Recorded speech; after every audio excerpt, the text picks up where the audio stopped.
ಕಾಯೋ ಕರುಣಾಕರನೇ ಕಡುಪಾಪಿ ನಾನು, ಕಾಯೋ ಕರುಣಾಕರನೇ ಕಡುಪಾಪಿ ನಾನು. ನ್ಯಾಯವೆಂಬುದು ಎನ್ನಲು ಎಲ್ಲಿ ನಿಶ್ಚಯಿಲ್ಲ, ನ್ಯಾಯವೆಂಬುದು ಎನ್ನಲು ಎಲ್ಲಿ ನಿಶ್ಚಯಿಲ್ಲ. ಕಾಯೋ ಕರುಣಾಕರನೇ ಎಣ್ಣೆ ಕೊಪ್ಪರಿಗೆ ಬಿದ್ದು ಸ್ತುತಿಸಿದವನಲ್ಲ, ಚಿನ್ನ ಕಸಿಪು ಬಾಧೆಗೊಳಗಾದವನಲ್ಲ.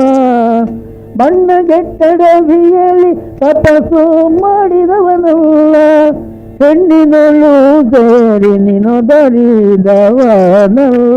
ಕಾಯೋ ಕರುಣಾಕರನೇ ಕಡುಪಾಪಿ ನಾನು, ನ್ಯಾಯವೆಂಬುದು ಎನ್ನಲು ಎಲ್ಲಿ ನಿಷ್ಠೆಯಿಲ್ಲ. ಕಾಯೋ ಕರುಣಾಕರನೇ.